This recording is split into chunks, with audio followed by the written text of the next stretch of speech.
All right, we're gonna start up here on the first, which is the tongue of your unit. You've got a motorized tongue jack. It's got two buttons here. You've got your light, which is O for off, I for ignition. That's for hooking up and unhooking in the nighttime.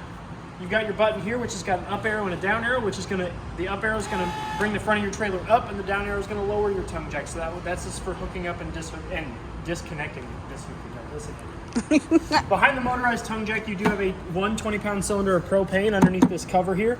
This cover has a quick access hatch, so you can get to the handle and you can get to the valves pretty easily without having to remove this whole thing. Behind that, you have a 12-volt battery in its battery box. So what that battery box does is that battery box protects the connections and all that stuff from the rain, the dirt, the road grime, all that stuff while you're driving down the road, and it keeps your battery nice and looking fresh. Below that, you've got your 7-way connector. What this is going to do is going to hook up to your vehicle, and that's going to produce all of your running lights, your power, and it's going to charge your battery while it's connected to the vehicle. So that way when you're driving down the road, not only is the solar on the roof charging your vehicle, but so is your vehicle. And this is going to give you your brake lights, your turn signals, your reverse lights, your emergency brakes, all that good stuff. Speaking of emergency brakes, it's kind of tucked up underneath here.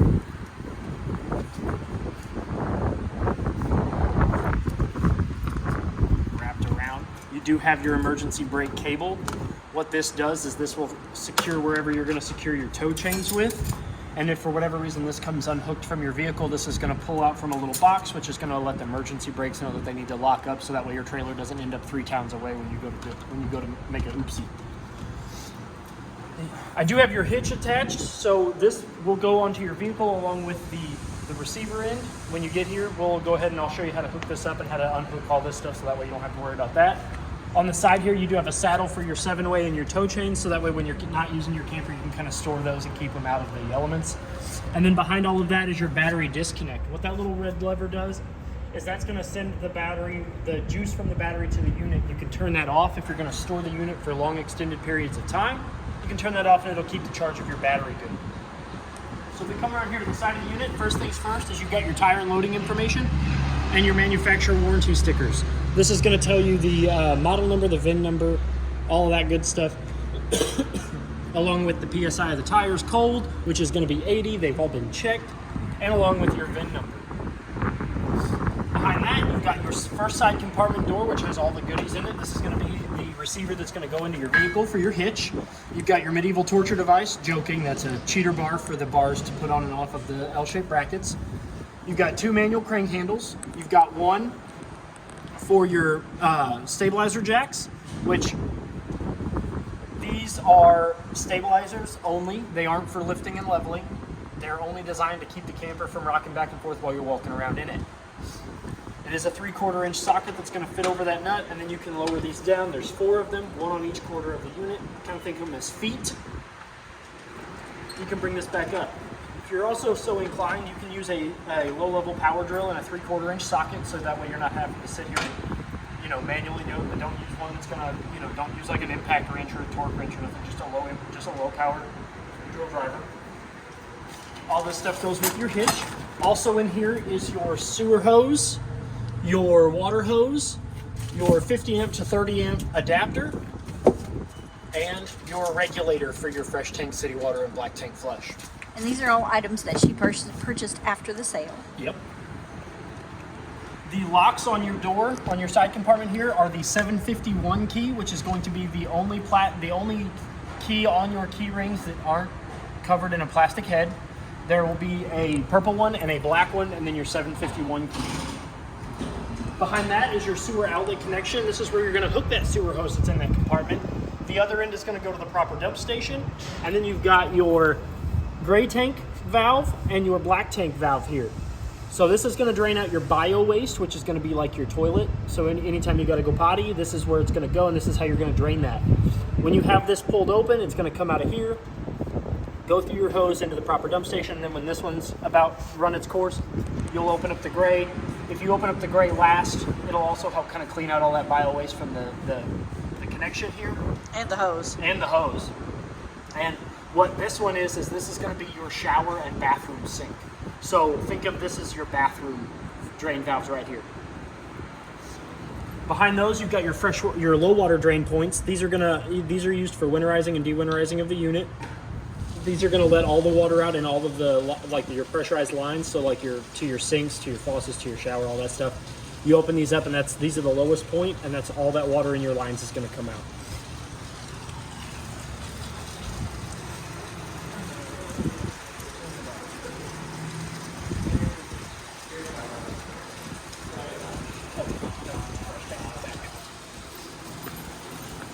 So now we're going to move on to the tires on this bad boy, or tire on this side.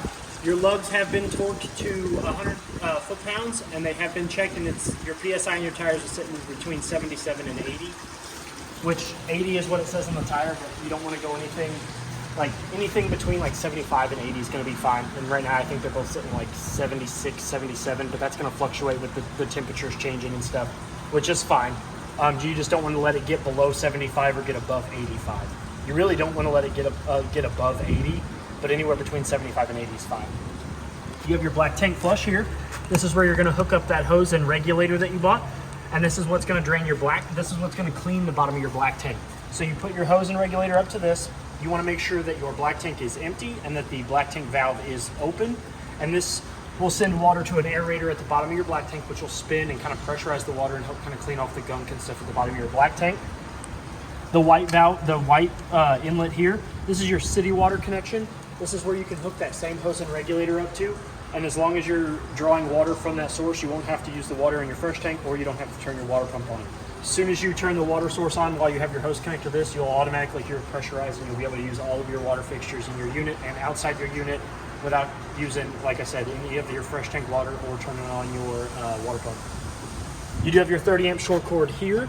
That blue light that's plugged in says that it is getting the proper amount of electricity and it is wired correctly.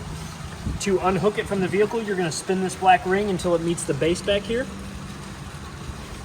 And it's supposed to be tight. It's creating a seal. So you undo that. You're going to back it up all the way to the base. And you're going to give this a quarter of a turn and you're going to pull it out. To plug it in, you're going to stick it in. You're going to give it a quarter of a turn, and then you're going to make sure that this is secure. What this black ring does is it creates a seal that's going to keep out dirt, bugs, water, anything that's going to cause a weak connection or a short or somewhere like your prongs to get rusted or anything like that while you're either got it plugged in. And if you don't have it plugged in, you want to make sure that this lid is down over the outlet, because this lid's going to do the same thing when it's not plugged in. It's going to keep out all the water, the dirt, the bugs, anything that's going to cause your outlet to not supply the proper amount of electricity.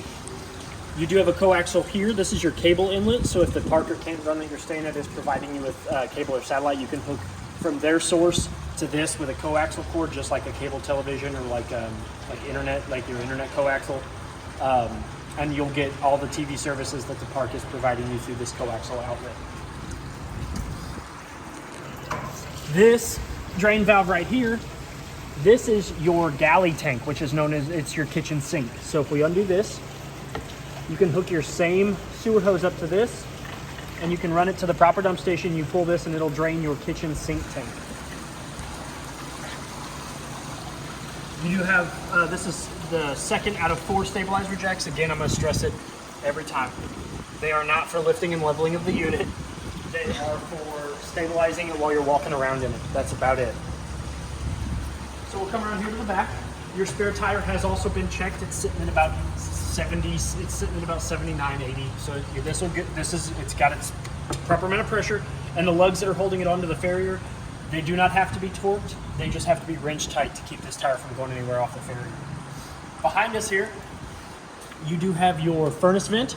You've got cold air that's going to go in the bottom, and hot air that's going to come out of the top when your furnace is running. So if you have any children, pets, people that are going to be hanging out outside this unit when you're running your furnace, you might want to tell them to kind of steer clear of this, because this does get hot enough to curl the hair on your arms. Another good investment for these is a mud dauber screen, which is something that we sell in the store. It's a little domed screen that goes over each one of these, and it keeps the mud daubers from going up in there and building nests. They have whatever it is, they love the smell of the gas that runs through these things, and they'll go up in there and they'll invite all their friends, and then next thing you know, you can't go to the back into your camper afraid of getting stung. It's a $20 set of 2, or it's like $100 and some odd for us to go in and fish them out an hour. So it's a really good investment, and I'll stress that till the day I'm not here.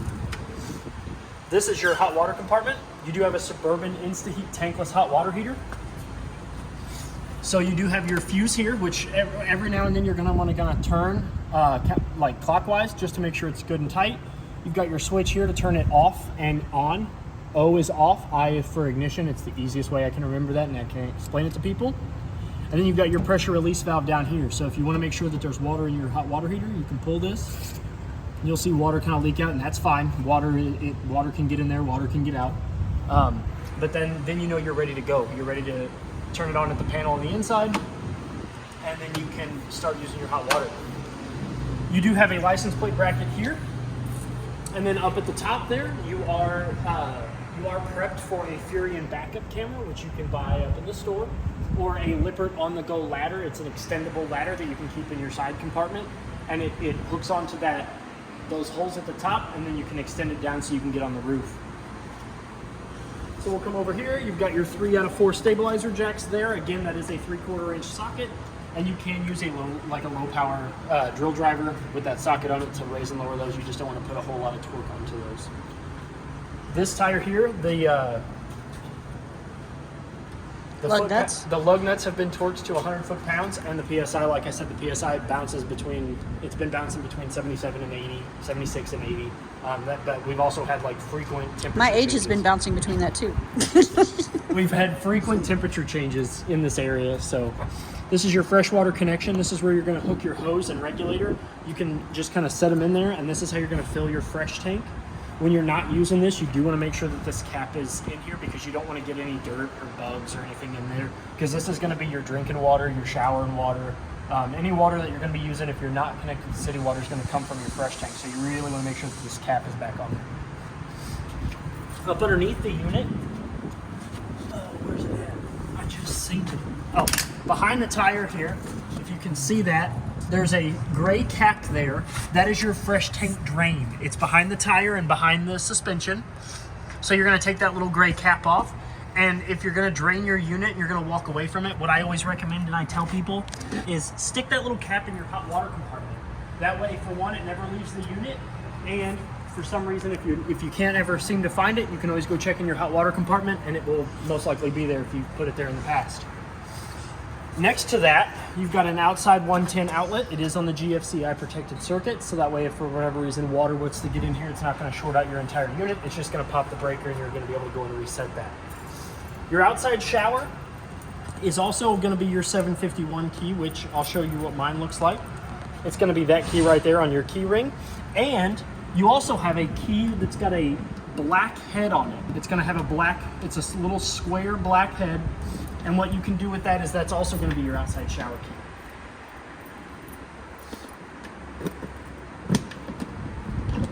So you do have an outside shower. It is on a hose that comes out, and you can stick it here on the side so you can wash your feet, your dogs, your spouse, your kids, whatever it is you're trying to clean off without being hit, so you can be hands-free. And then it's got hot on the left and cold on the right. When you're done with it, you can undo this. You can wind it back around the faucet, and then the shower head will sit nicely at the seat of the little compartment. Close that back up, and it does not have a handle that latches, so you just got to take your 751 key back out, put it back in there, and this is how you close and open your outside shower. My hands will work. So your front compartment door on your door side, if we open this up and you'll look inside, you do have an outside griddle grill combo. So we'll go ahead and pull that out. And on the side here, kind of tucked in, is your hose that's going to allow it to draw gas from the unit. And you've also got this little safety latch. If you put it down here, it keeps it from Shooting back in while it's on. Yeah. Yep, burning stuff down. So on the back side of your unit, on the griddle grill combo here, you do have a male LP quick connect. And on your hose here, you'll see it does have a black ring. You'll pull back, exposing ball bearings on the side. What you're gonna do is you're gonna slide that over the male end. And you're gonna, I gotta do it one-handed here. So you're gonna push that in, and then you're gonna let that black ring go, and you're gonna continue to push until you watch that become flush with that bolt head right there. Then you're gonna repeat that same process down underneath the unit at the LP quick connect spot. So we'll pull this off. This one's got a copper ring or a brass ring, whatever you want to call that color. Exposed ball bearings. Take the male end, stick it in, push in till you watch that click flush. Then this valve here, when you turn this valve on, this valve is going to start letting propane draw from the tanks through the unit up into this hose into your outside griddle grill combo. So to light your griddle grill combo, you're going to push in on this big knob. You're going to turn it till it says light. And when you do that, you can hear, you probably can't hear it on the camera, but you can hear gas escaping. And then if you click it, you'll see it light. You hold that for about 3 to 5 seconds, let that gas kind of escape out of there, let that flame kind of build up. You can let that switch go, and then you've got high, and then you've got low, and it's got a gradient scale right there so you can adjust your temperature. And it is a cast iron grill combo, so remember, don't ever use soap on it. Just let it air dry, or you can turn your heat on and let it dry that way, and then you want to season it with vegetable oil. And when you disconnect, you want to take that little lever and turn it off. You want to turn this lever off, and then you can let this go, and this hose will come out, the male end will come out. And anytime you're not using these, you want to make sure that those silicone stoppers are over the top, because for whatever reason, those mud daubers will get in there and they will build a nest. Because, you know, they want to live with the mud daubers that want to live in your heater. And then you want to do the hose from the back side of the griddle grill combo, plug that in there. And then I like to wind this up and stick it inside here because for whatever reason, you also have storage in here that you can access from the inside. So you can get into that more of that storage underneath the door side bed in the master bedroom. And we'll show you that. You lift that up. When we get inside. That's not hot, so we'll go ahead and push that back in. And then you can close this down. These doors, this door here does have a magnet on the side, and so does the one on the other side, so you can keep these doors open. And this locks with that same 751 key that opens your outside shower as well, and the other off-door side compartment.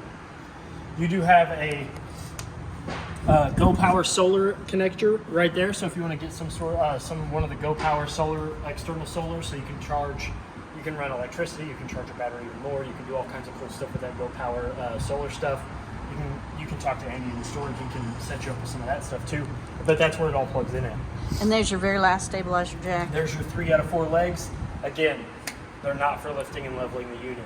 When you go to even put those down, you don't want it to lift the camper up off the ground very much. You want to see it, you want to let it seat itself and then crank it maybe once more and then let it be done. You don't want to lift this thing up. You run the risk of doing damage to your jacks, your unit, the frame, all that good stuff.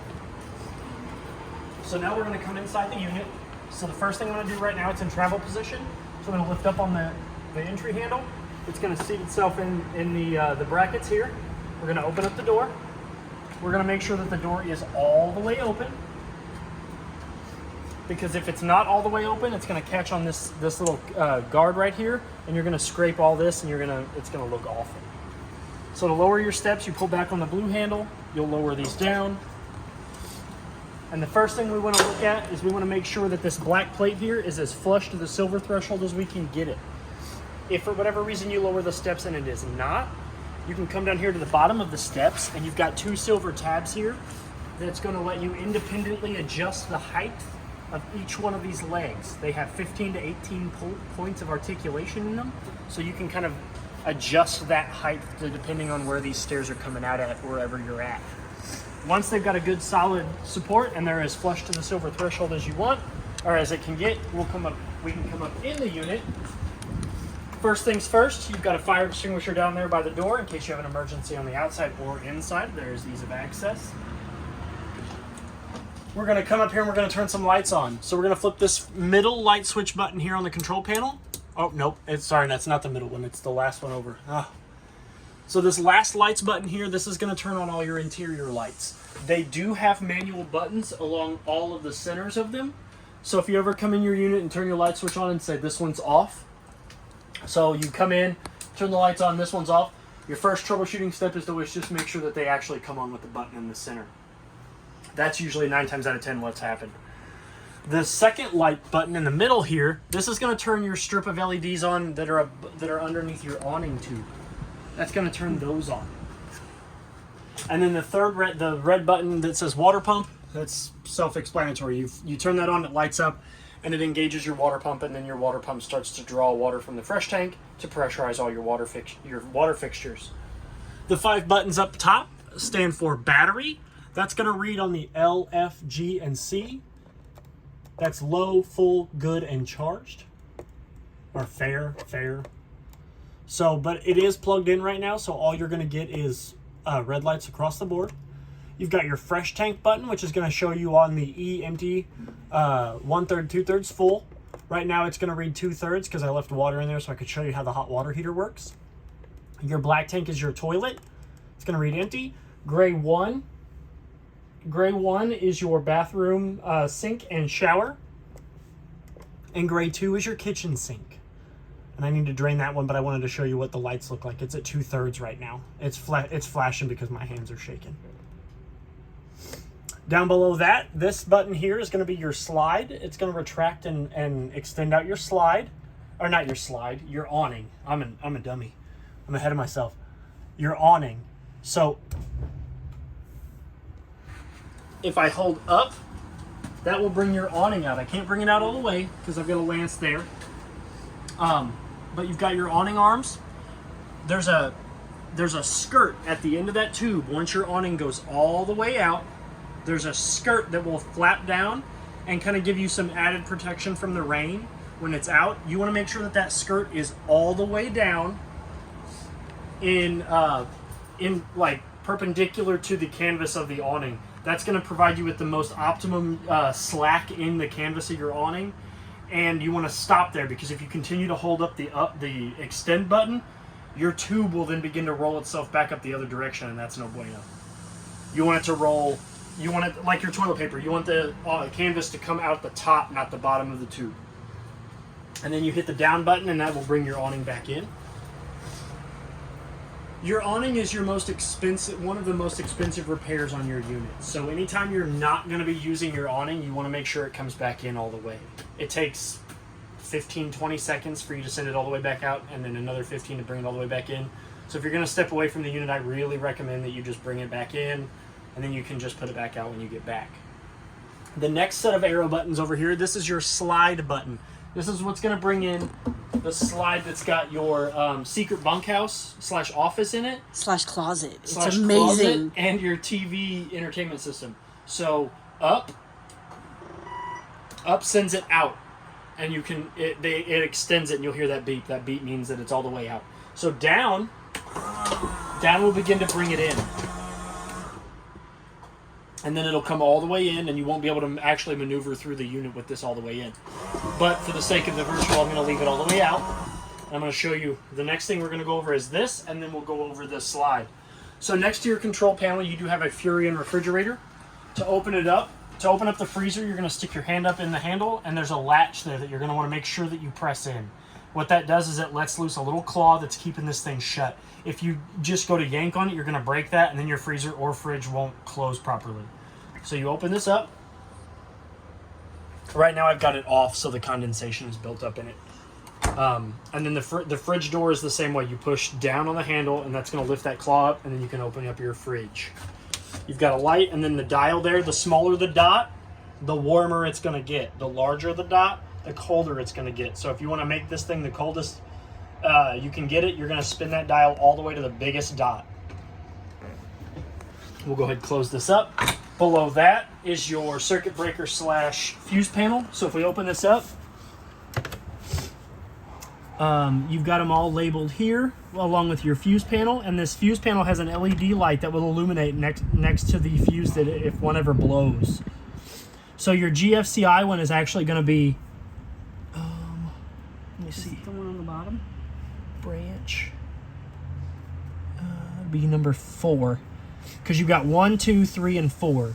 So this one here is going to be your GFCI breaker. So if any of your outlets that are GFCI protected ever trip, this will go about halfway down, just turn it all the way off and flip it all the way back on, and that'll reset your GFCI breaker. Next to that is your stove. It's got a glass top that's going to create a backsplash so you don't get spaghetti sauce or barbecue sauce on your window. It's not for cooking. It's not for cooking. You can't. It will transfer heat, but not enough to cook. And just enough to break. Just enough to break. You do have a iron burner rack. And then to ignite your stove, you'll hit this button here. Your fancy burners will turn on, and then to light them, you'll push in, and you'll turn to high, and they'll light up. And fire. And then you'll release it, and then you can adjust the temperature from low to high. And that works for all 3 burners. So you've got this switches for this one. It's pretty self-explanatory. To turn them back off, you'll hit that button, and then down below here, you do have a Greystone convection microwave. Oh, cool. So it works like a convection oven, but it's microwave size. So you've got all your buttons. You can cook cake. You can reheat beverage, spaghetti. I actually learned that the reheat option doesn't get it as hot as running it the normal way.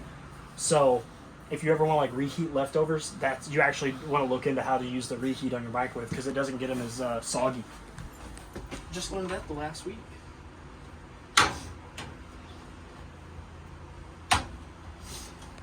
Since we're over here, you do have a 30 amp solar controller here. This is going to tell you the voltage that is going from the converter to the unit. It's going to tell you the amount of amperage that is going from the solar panel to the battery that is trying to charge it.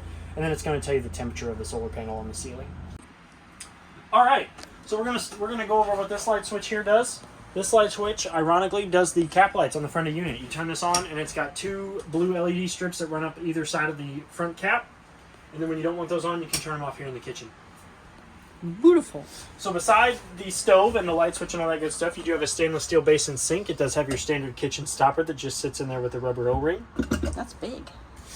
You got your sink cover. Polycarbonate, like sink cover / drain, so you can like wash your vegetables, and then you can set them up here, chopping block, flip it over. You got, chopping block here. Great. Your sink has 2 colored dots on it. Red for hot, blue for cold. All the way down is hot. All the way up is cold. And then to draw water from it, which I'm going to turn the water pump on so I can show you. Pull out, and you'll get water. Next to that is your in-house Bluetooth speaker, which does have its own charging dock. So when you've got the unit plugged in, this will charge your Bluetooth speaker that then you can remove. You'll press the power button, and then it'll be a EEVD-08 will be your Bluetooth code. That's also in the user's manual bag too. You don't have to remember that. It does have a cord, so you can plug it in and charge it on the go. It's got a micro USB that'll go to a regular USB. The charger cable's only about 4 inches long, so if you've got like a power bank or whatever, you can plug it into that. And it's got 4 LED indicator lights that'll show you the power of the battery, the level of the battery charge. That'll slide into the wall. Below that is your Suburban InstaHeat hot water heater control panel. Right now it is in the off position, so we're going to touch the blue power button. It's going to wake it up. Your 2 arrows here are going to let you choose your designated temperature, which the highest it'll go is 122, and the lowest it'll go is, I want to say 82. No, 95 is the lowest it'll go. So you can only get, you can go as low as 95, and you can go as high as 122. Once it's on here, and you've got ready to go, you can switch between Fahrenheit and Celsius with this button. And once you have it on and all the buttons are illuminated and your screen is backlit, you'll go ahead and you'll turn your hot water on. And when that goes, you'll see 3 symbols. You'll see a shower, which means that your hot water heater is drawing water, a fan, which means that the heat is working, and then a flame, which means that the propane is pulling propane to heat the unit. When you have all 3 of those, you should be getting hot water.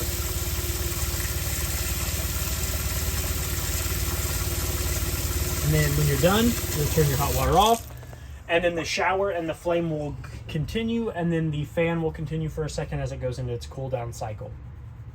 And then when you're done, you can turn this button off.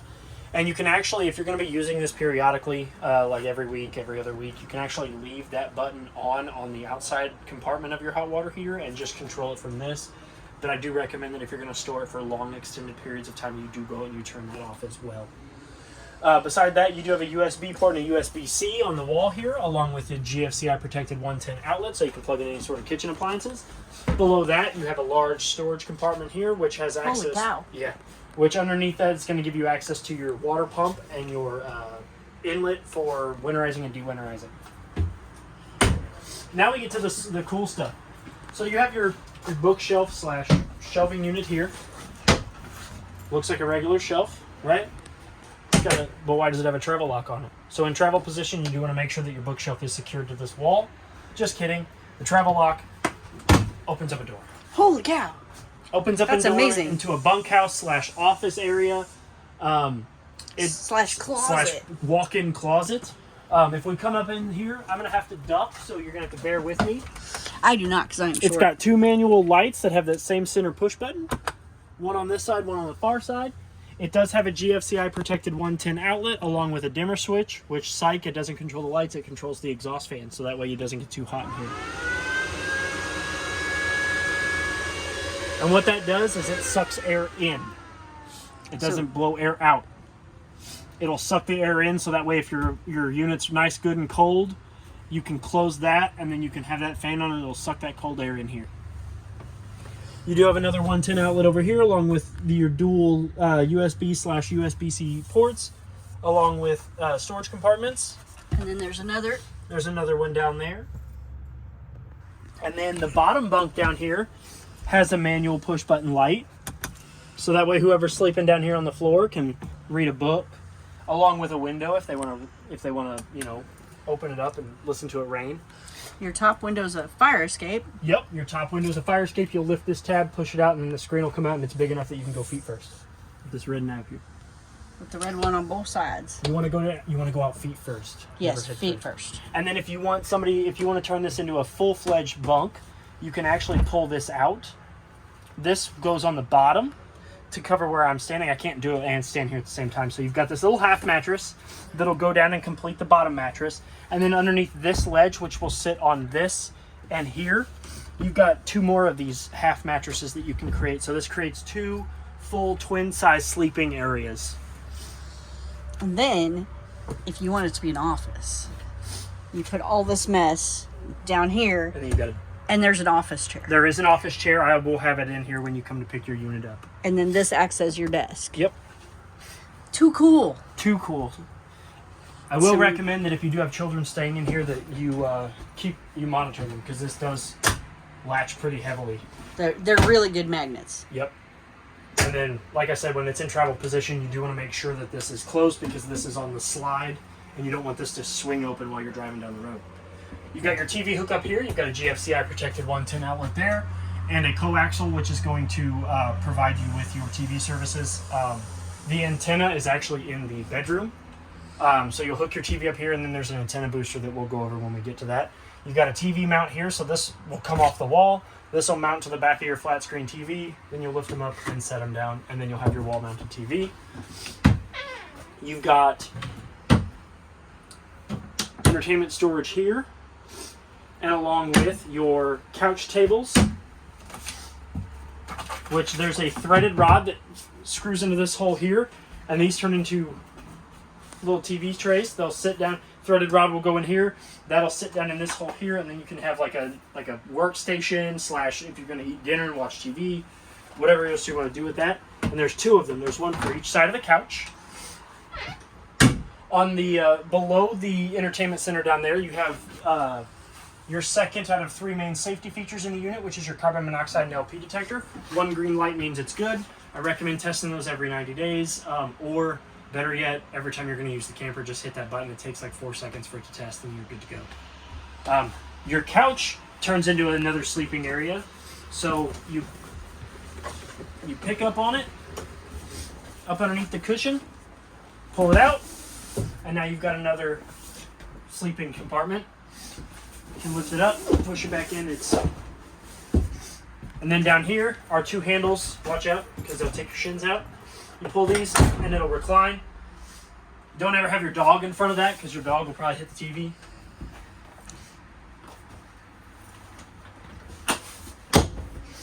And then both of them do that with either one of these switches. Then You've got your thermostat here, which is your Coleman Mach thermostat. We're going to wake it up. It's got several modes. Right now it's in off. You've got off, cool, heat, which is your furnace. You've got cool heat, which cool heat is nice because what cool heat does is cool heat, you set it to a temperature, and if it gets colder than that, the heat will kick on, and if it gets hotter than that, your air will kick on. So you can keep it at one steady temperature. And then, so we're going to go to cool. And then now it's our fan control. So you have fan high auto, fan low auto, fan high, and fan low. I really never recommend low or low auto, either high auto or high. High auto is pretty much the best because that will turn your compressor on and off when it needs to be. So that way your compressor is not constantly running. And then your temperature control will go to as low as 33. Holy cow. And as high as, I think it's like 99. Yep. It's a very extreme thermostat. I have it usually set to 65. 65 is my go-to. And then on the back side of the wall there, you do have another GFCI protected 110 outlet and a dual port USB/USB-C outlet. You do have a pull-down shade, which will sit where you pull it. So if you want it all the way up, you push it up underneath the guard there, and it'll stay all the way up, which gives you access to this big window here, which is why it's called the View. And you also have a fire escape. Fire escape. Again, recommend going out feet first. Never go out head first. And then we'll go into the bathroom, which your light switch for your bathroom is right here. That'll turn on not only the LED strip in the shower, but your manual light on the ceiling, which this runs the same on that switch like the interior ones do. If this doesn't come on when you flip the light switch on, you want to make sure that this is on in the on position before you use that switch. Your master GFCI protected 110 outlet that's got your test and reset buttons. Medicine cabinet above the sink with your safety back mirror. Storage underneath here, which you don't really want to open unless this door's shut. And to do that, you just slide it out of its track. Goodbye. Goodbye. And then there is an elastic strap on the other side of this wall here that you'll bring around, and this will lock it into travel position. This has access to the U-bend. Your sink has a friction stopper that just sits in there. Your sink faucet all the way against the wall is hot, all the way against this wall is cold, and draw up for water. You've got a 2-portion valve toilet. You put your foot halfway down on the pedal, water will fill the bowl, and you floor it, water comes out of the bowl into the black tank where it belongs. That is correct. On this side, you've got your shower with a skylight, so you can shower in the beauty of nature if you want. And above the bathroom and above the stove, you do have a vent fan, and they both operate the same. They've got a pull-down lever, pull it down out of the teeth, slide it to any orientation that you want, let it go, and then it does have a vent fan. And then to close it, you just pull down the lever, set it back in the teeth, and it'll close nicely. Your shower head has a on and off button, so that way you can stop the water flow coming out of the shower head without turning your water off. You've got hot on the left and cold on the right, and you've got plenty of shelves here for your soaps. We went over your toilet. Now we're going on to your shower curtain. So your shower curtain closes just like this, and it'll latch itself. And then to open it back up, you push in and open it all the way back up to the wall. Well, if you're in the shower, you pull towards yourself to open that up if you're in the shower. The master bedroom has 2 manual lights above the ceiling, which I'm going to turn those on so you can get a good look. There's not a switch. You do have to turn those on. And the neat thing about your master bedroom is you can have one big bed, or if you don't want that, you can take this half mattress here, just like the half mattress in the secret office. Flip those up, and this tabletop comes all the way up. You can remove that. And now you have 2 twin-size beds. With a table. With a table that's got 2 drawers in it.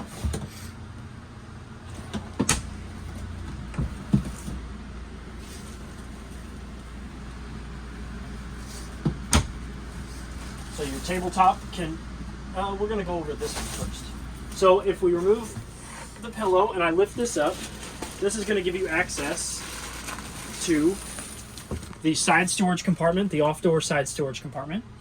So you can kind of get into that from this. They are gas-supported struts, so you can leave it open and it'll stay hands-free. But in order to close it, you do want to push down on it just a hair. And then the same goes for the other side. So we're going to... You do have a fire escape window on this side. And some storage. And some storage. This opens up, yep.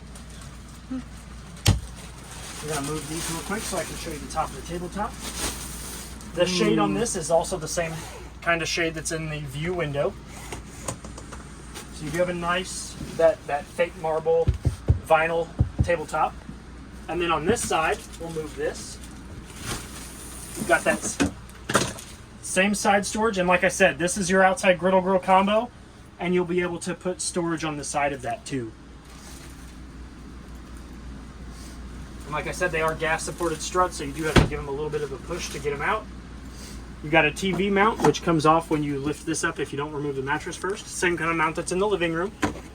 Mount this to your TV. Your TV can fit right here, just don't kick it. You've got a GFCI protected 110 outlet along with your antenna booster and coaxial for the master bed hookup. Bottom one is going to be for your antenna channels, and the top one is going to be for your park provided satellite or cable. In order to draw antenna channels, you're going to want to make sure that that green LED light is lit up, and you can do so by making sure that the button is depressed. If we press it again, the light comes off, and now you'll be able to unhook the coaxial, hook it up into the top one, and draw your satellite and cable. If that green light is on, you're only going to get antenna. If the light is off, you're only going to get satellite and cable. And then you are prepped for a King Wi-Fi system. Up above this, you've got the same mirrored storage. You've got AC louver in the ceiling here.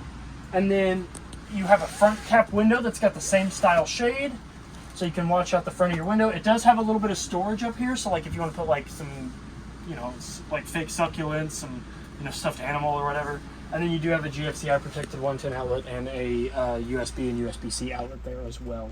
So that way you can plug in any sort of CPAP machine, alarm clock, cell phone chargers, anything like that while you're in here. And you do get two nice throw pillows. Because Trey loves throw pillows. Just kidding. And these the only reason they're attached is because they're in a bag. These are actually separate. So for whatever reason, if you did want to have, the mattress here, so that way you guys can hold hands while you're sleeping, but you don't want your legs to touch. Or you could put the tabletop back down and put the mattress here so your feet can touch if you're sleeping, if you're weird. Or like me, I like to have or if you have a dog, the dog can sleep in the middle. There's all kinds of options. If you put the tabletop down, the dog could sleep in its own little Yeah. But other than that, the only other thing I want to go over is in front of the living room, you have your air conditioner up on the ceiling. The cleaner the filter is on that, the better it's going to work. You can remove those white panels with these two tabs here. You just apply some pressure, and they will come out, and these filters come out, and you can wash those. You can put them in the sink, run some water over them, let them dry, put them back up. Recommend doing that with, if you're going to put away this thing for a while. When you drag it back out for the camping season, pull those out, wash them, put them back up. And then these are your quick dumps. Yep, your quick dumps. If you want more flow to your louvers on the ceiling, so throughout the unit, you'll close these quick dumps. You'll hear that. That's that sound of that air not being able to flow out of these and coming out of these little divots. And then you're going to feel more flow come out of your ceiling. And then if you want your living room colder, open up your dumps. More air is going to come out of here. The last thing I want to tell you about is your bag up above our heads over there above the stove. That is your owner's bag. That is going to have all of your extended warranty information stuff, your manufacturer IDs, all that good stuff, all of your user manuals, your user manual for the stereo, for the microwave, for the refrigerator, for the toilet, for all your good stuff. It's going to have all that in that for you when you're here to pick it up tomorrow. And if you have any other further questions, feel free to ask me when you come to pick your unit up. Feel free to call back in. My name is Trey here at Parkland RV. Happy camping and good luck. Thank you.